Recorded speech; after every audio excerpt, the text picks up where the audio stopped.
3. Iya, masih semangat Bu ya untuk pertemuan kelompok kali ini. Ya, kita lanjutkan. Tadi sudah dibahas tentang stimulasi, apa itu stimulasi, bagaimana caranya, dan alat apa saja yang bisa digunakan. Mari kita bahas di pertemuan selanjutnya ini. Nah, untuk itu akan saya bagi di sini menjadi 3 kelompok Bu ya. Yang kelompok pertama ini Ibu Astin ini. Bu Astin ini tadi laporan bahwasanya sekarang sedang mengalami kehamilan di trimester pertama. Nah, ini silakan bentuk satu kelompok Bu ya, untuk Ibu Asti sebagai ketua kelompoknya. Yang kedua, ini saya minta Bu Asih nih, Bu Asih sebagai ketua kelompok 2. Di sini Ibu Asih menstimulasikan ibu yang sedang mengandung di trimester kedua.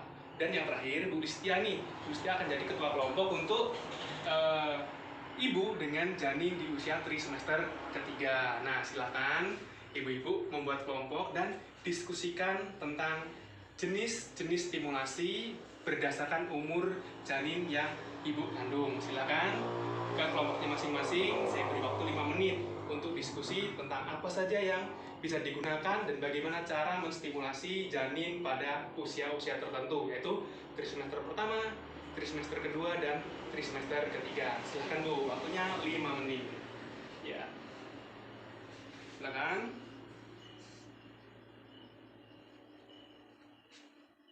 Ya, sudah ya?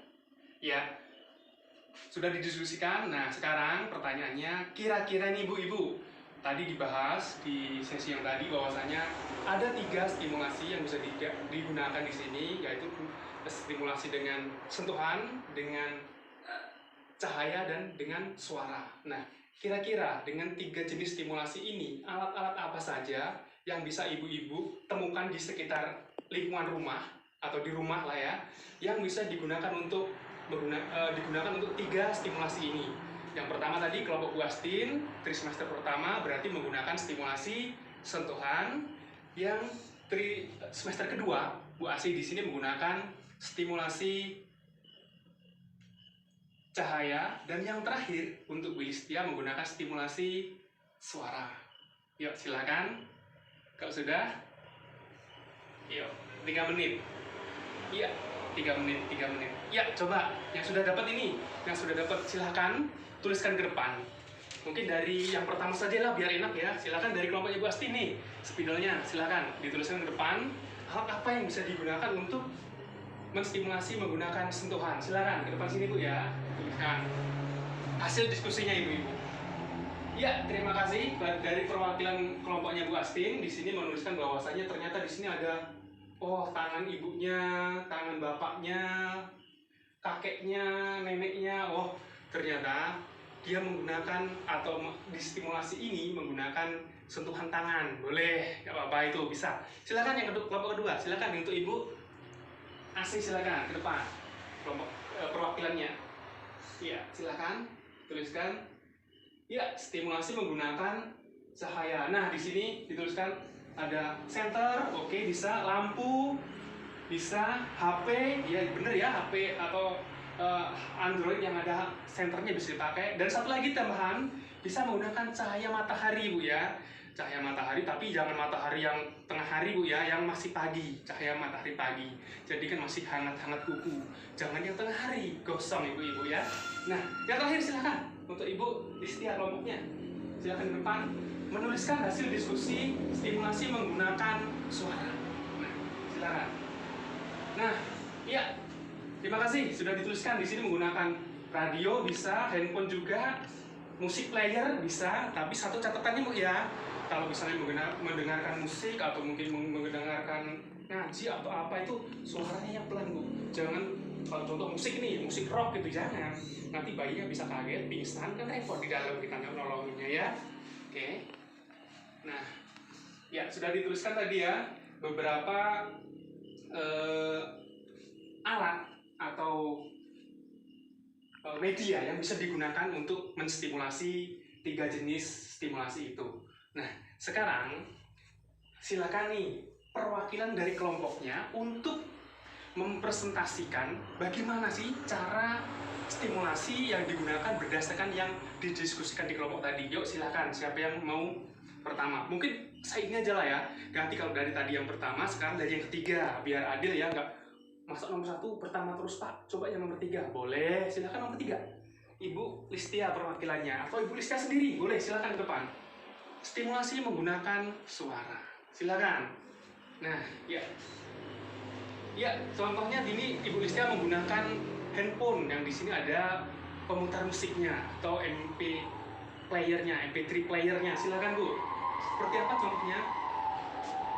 Iya, diputar pelan, ya seperti itu, didekatkan Bu. Ya, di perutnya. Iya, terima kasih. Seperti itu Ibu ya, tapi tadi catatannya musiknya yang slow atau yang pelan atau yang lembut, jangan musik yang keras. Nanti musiknya yang musik keras kan repot, dia kalau bisa sampai pingsan. Nah, sekarang yang kelompok kedua, silakan untuk perwakilan Bu Asih. Bu Asih sendiri aja lah ya, ketuanya masa belum maju, silakan. Stimulasi menggunakan cahaya. Bisa tadi apa saja tadi dituliskan di depan.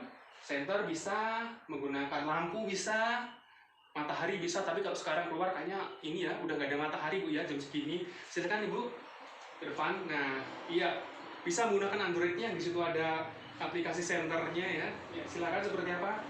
Nah, ya kurang lebih seperti ini Bu ya. Jadi senternya dihidupkan, di-on-kan, kemudian cahaya diarahkan ke janinnya. Nah, seperti itu. Seperti itu. Nah, ya. Terima kasih untuk Ibu Aseni. Nah, yang terakhir nih, yang kelompok 1. Tadi katanya kan ganti yang nomor 3 dulu. Sekarang giliran Ibu nih. Silakan Bu Asti ke depan. Asti. Bu Asti. Nah. Ya. Ya, terima kasih. Nah, seperti ini. Contohnya menggunakan sentuhan. Tadi apa saja di situ? Bisa menggunakan tangan, bisa ya, tangan atau tangan di sini sebenarnya masih umum ya. Dalam arti bisa tangannya bapaknya atau ibunya, karena di sini untuk stimulasi itu adalah tugasnya bersama.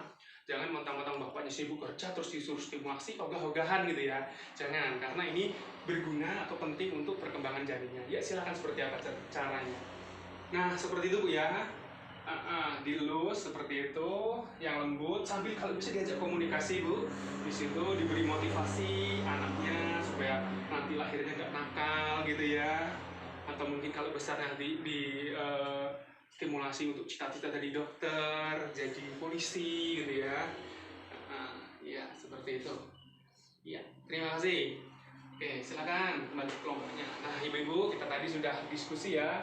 Sudah dipresentasikan juga hasil diskusinya dari per kelompok tadi tentang bagaimana atau cara apa saja yang bisa digunakan untuk menstimulasi bayi. Jadi kembali ya, saya ulangi lagi bahwa stimulasi ini sangat penting karena apa? Di sini untuk merangsang perkembangan sel otak dan perkembangan panca inderanya di sini. Jadi diharapkan dengan stimulasi itu bayi segera bisa merespon stimulasi yang diberikan oleh keluarganya, ibu atau bapaknya, sehingga perkembangan otaknya segera terbentuk, sehingga bayi lahir sehat tanpa stunting. Nah, itu sebenarnya pokok atau isi dari pertemuan kali ini, bahwasanya stimulasi juga penting selain gizi Bu ya, selain gizi untuk ibu hamilnya, kemudian nanti imunisasi, kemudian lingkungan yang sehat. Nah, stimulasi juga penting, salah satunya stimulasi ini untuk mencegah terjadinya stunting di bayi atau anak yang nanti akan ibu-ibu semua lahirkan, sehingga generasi penerus ini bisa sehat secara fisik dan jasmani rohaninya, maksudnya seperti itu. Nah, mungkin itu saja untuk pertemuan kali ini. Tapi sebelum saya akhiri, di sini di pertemuan yang lalu sudah ada yang namanya janji diri, dan dalam arti di sini berjanji untuk komitmen, janji diri untuk mencegah stunting. Dengan cara apa? Ya banyak ya tadi diusahakan ya, menjaga kebersihan, rajin berolahraga, mungkin makanan bergizi, imunisasi, dan salah satunya dengan ini, dengan stimulasi, sehingga nanti diharapkan ketika bayi lahir itu akan tumbuh sehat. Ya, silakan untuk kertas janji dirinya dikumpul. Kemudian terima kasih saya ucapkan kepada ibu di sini setelah menghadiri pertemuan kali ini yang membahas tentang pencegahan dan penanganan stunting melalui stimulasi. Nah, kedepannya saya harapkan untuk ibu ini bisa aktif untuk selalu mengikuti pertemuan kelompok yang intinya untuk mencegah stunting ini. Karena apa? Stunting ini penyakit yang bisa dicegah sebenarnya Bu, tidak ada obatnya tapi bisa dicegah. Nah seperti itu. Nah bagaimana cara mencegahnya? Ya tadi, selain kita menjaga kebersihan, makanan bergizi, imunisasi dan seterusnya, salah satunya ini tadi, mengedukasi dengan pola pikir yang terbentuk, dengan kecerdasan kita semua di sini, sehingga kita bisa dapat menangani atau mencegah terjadinya stunting untuk generasi penerus kita. Mungkin itu saja, terima kasih.